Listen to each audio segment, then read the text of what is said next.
To get a sense of the outlook on the automobile sector in particular and the economy in general, we're joined now at the India Today studio at the World Economic Forum here in Davos by the Chief Executive Officer and Managing Director of the Mahindra Group, Dr Anish Shah. Dr. Shah, welcome. It's great to have you with us. Thank We've got sparkling weather and the sun is out, so it's nice to be here. It is beautiful. We're seeing at this time rising inflation, increasing commodity prices, and interest rates going up. All these factors playing out simultaneously, to what extent, in your view, are they dampening your outlook for demand for what you're doing across the Mahindra Group? So we've seen a lot of challenges, Rahul, over the last couple of years. And commodity prices have been on a significant rise. Our sense is that it depends a lot on what the geopolitical factors will play out. If things do settle down there well, then we may be well past the peak, and the actions that have been taken already by the RBI and the government will help settle things well. At this stage, the question is whether inflation goes higher than what it is. My sense is that it probably will not, given some of the actions that have been taken. Demand has been reasonable so far. We have not seen a drop-off across the various industries that we've been in. And based on that, I'm cautiously optimistic. From a customer perspective, huge queues, waiting periods. I mean, I was looking at the waiting times for some of your models, including the XUV 700. I mean, it just goes on and on. As a result, customers are double booking. It's quite a mess. I mean, how long do you see it continue in this fashion for? What are you doing to try and reduce these waiting times? So the key driver of that is really the demand we've seen for the vehicle. We knew it was a good vehicle, but the demand has actually even surprised us. We sold 50,000 cars in 3 hours, and we're still getting more than 11,000 bookings every month. If you look back at any other launch over the last few years in this segment, there are very few launches that have gained anywhere close to these numbers, and most have been far lower. So this is again a testament of the car in itself. The challenge for us right now is to ramp up production much faster, and we are on path to doing that. There have been supply chain issues which have exacerbated the problem as well, and those have eased up a fair bit. They're not completely gone as yet, but they have eased up a fair bit, and our teams have been doing various things to find solutions around that. So can you talk a bit about that? Because this whole idea of semiconductor chip shortage has been plaguing several sectors, and especially the automobile sector over the last couple of years.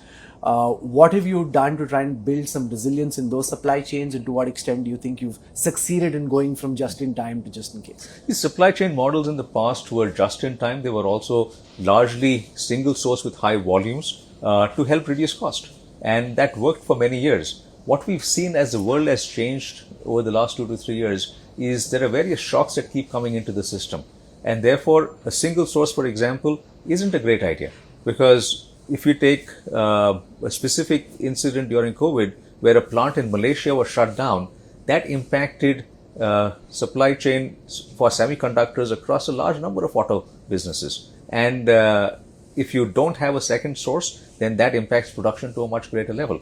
So one is dual sources. Second is more standardization of parts across various models, wherever it's feasible. Some things are obviously not feasible, but in many cases it is feasible. These are all items that take longer lead times in the auto business, but our teams have been now working at it for the last 2 years and have got a lot of solutions around it. It's also sourcing chips in various different ways, relationships with chip makers and our auto tier 1 component makers. In the past, you always worried about the health of your direct suppliers. In this world today, in supply chains, you got to worry about the health of their suppliers and the health of that supply chain, and at tier 3 level as well. So it's a combination of all those factors. I think we're getting better at it now. Our teams are a lot more resilient to address any shocks that come about, and which is why it has eased a lot overall from our standpoint. Shanghai was locked down for 7 weeks. There's a lot of chatter about how the Chinese economy is slowing down, production being impacted. How have you seen this play itself out, and to what extent is it impacting you? So there again, because our teams had been looking at various what-if options, we've seen a lesser impact of that. Yes, we obviously have seen impact of that. But also, just to give another example, a few months ago, we sourced materials for our suppliers in advance and sort of had that in waiting in case there were any disruptions. Things like palladium, platinum, rhodium, which are important for catalytic converters and some of the other parts for automobiles. So we're starting to look at how do we reduce any potential shocks with what-if scenarios, with optionality planning, and that's making things easier. That at the same time, though, is increasing cost a little bit, because each of these scenarios and optionality does have a certain cost associated with it. And that, combined with commodity prices, does have an impact on overall prices for consumers, which we are hoping will be mitigated as we go forward. But in the short run, it does have an impact. So while input costs are going up on the one side, you also got interest rates going up, and as a result, do you see the appetite, which on the back of the pandemic seemed to be quite immense, being hit on account of the fact that loans for automobiles could and are getting costlier and will get costlier in the next few months? We are not seeing that as yet. Part of it is because the last 4 launches we've had have been very successful. That may be a reason in there, but we are really not seeing any let-up in demand as yet for our models. Let's talk a bit about this whole push towards electric mobility. And we're seeing two things. One is a very bullish outlook that some groups like the Tata Group have on how EVs are not just the future, they're the present, and they're pivoting heavily in that direction. Suzuki Maruti seems to have taken a slightly different view, where while they've got some models in the pipeline, they're also thinking that that's still out in the future, a few years. The Mahindra Group seems to be in a bit of a laggard, at least from the outside, in terms of getting its electric act in order. How are you trying to gear up for the electric revolution? So we've been a leader in this space for many years, and we've understood battery management systems, how electric cars are used, needs of consumers in this space. Our approach was to really leapfrog directly into born electric models. And that's what our plans are at this stage. We'll see a lot more of that in the July-August timeframe when we do a complete reveal of our plans in electric. But today we are very confident of regaining that leadership based on the models that we have planned for and the quality that we see overall. Because electric again is a powertrain, and it's the rest of the car that matters as well. So the success of our recent launches gives us a lot more confidence. And those are gas guzzlers. Not always. If you see some of our new petrol engines, they're actually very efficient. Relative to gas guzzlers, yes. Relative to electric mobility, those are big vehicles which require conventional fuels, and therefore if the demand for those is as high as it is, how do you see the appetite for electric mobility? Not just in terms of expressing a desire, but actually making the switch. I think the appetite will be very high, because as you said, people do want electric cars, but they do want the design of the cars. They want the interiors to be as good as you can get in ICE cars. So all of that has to be there. But beyond that, there are 3 factors that really will drive it. One is cost of ownership. If electric is going to be a lot more expensive, then that creates a certain pause. Second is range anxiety, the ability to address that. And third is the infrastructure that comes with it.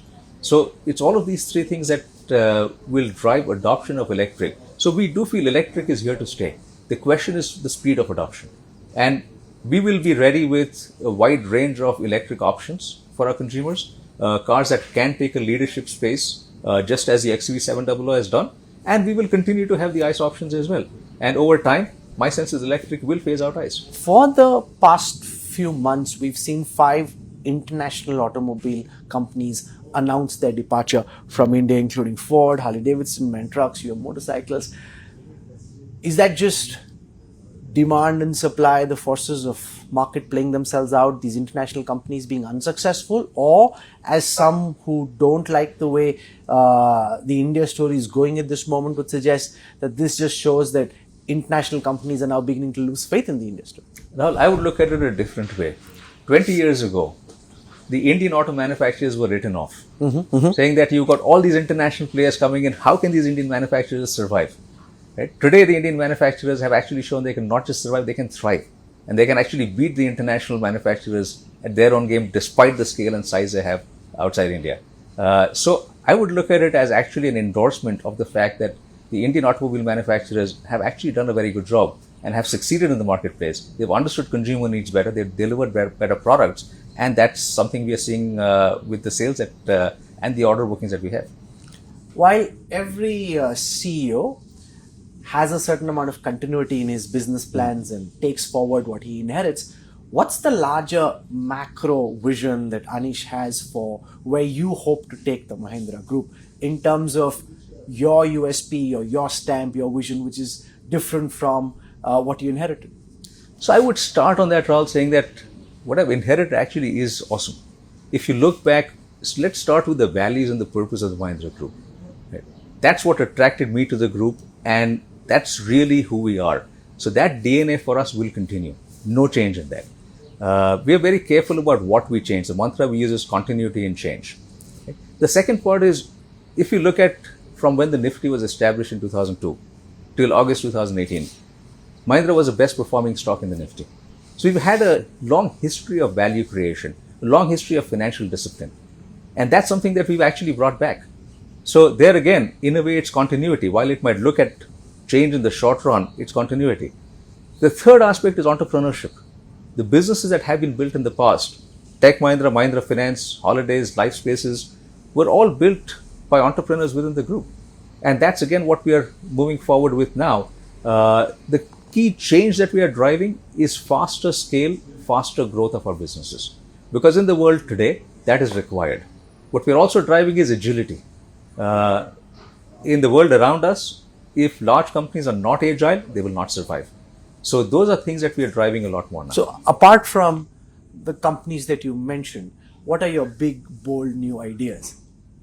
Today we've got our 4 core businesses: Auto, Farm, Tech Mahindra and Mahindra Finance. All 4 are very well positioned, and all 4 have significant growth opportunities: EV and Auto, Farm Machinery. On the farm side, Mahindra Finance is going through a significant transformation.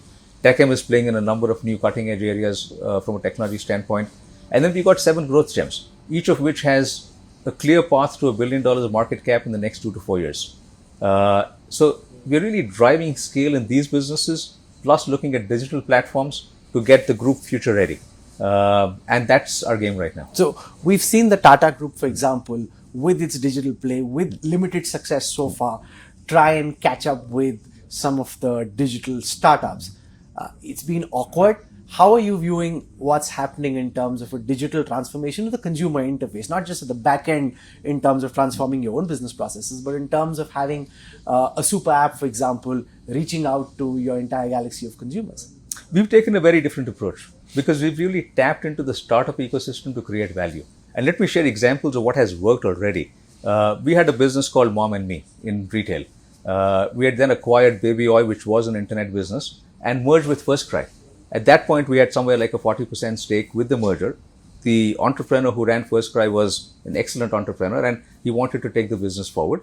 Other investors came in. Today, that business is valued at far greater than at the time when we merged the businesses, and we're very happy with the valuation that we got for our shareholders. Similarly, a business called Porter, which is later stage, or rather earlier stage than FirstCry. But there again, we merged one of our startups with Porter, and today the business is doing very well, has a number of other investors in there, and we are creating a lot of value for our shareholders. So what we are doing is taking strong assets from the Mahindra Group and leveraging the startup ecosystem to say, can we build this into a much bigger business? Not controlling these businesses. We're not taking majority stakes. But that's how we're creating value for our shareholders. Mm-hmm. On the question of alternate fuels, we're seeing demand surge for CNG. Do you see some of these becoming mainstream ideas going forward? Do you think, while of course they're environment friendly, they'll continue to remain on the fringe? I'd say too early right now. And it's worth piloting some of these, seeing how they work out. Similarly, even in electric, battery technology is going through a lot of changes. And we haven't settled on the final technology for batteries as yet. But that's part of the evolution process. If we zoom out for a moment outside of what you're doing at the Mahindra Group and get your sense of the economy's trajectory on the back of the pandemic, I mean, there are headwinds because of geopolitical tensions, what's happening in Russia and Ukraine, the impact on the rest of the world. To what extent do you think this is pushing back the growth that everyone was hoping for once the pandemic ended?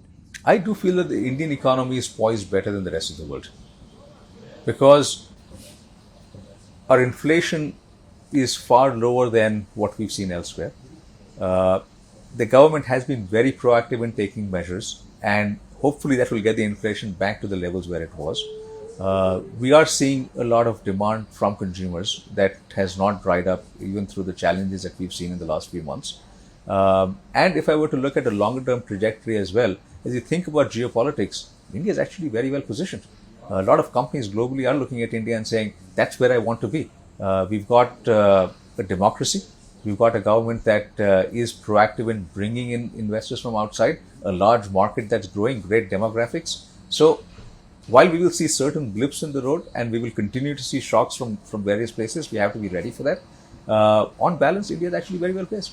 Okay, you are technically in a silent period, so there are certain questions we don't want to delve into, but we got a general sense of how you view the temperature at this moment. Anish Shah, for your time, thank you very much. Pleasure to be here, Rahul. Thank you. Thank you very much. Thank you. If you like the video, do like, comment, share and subscribe.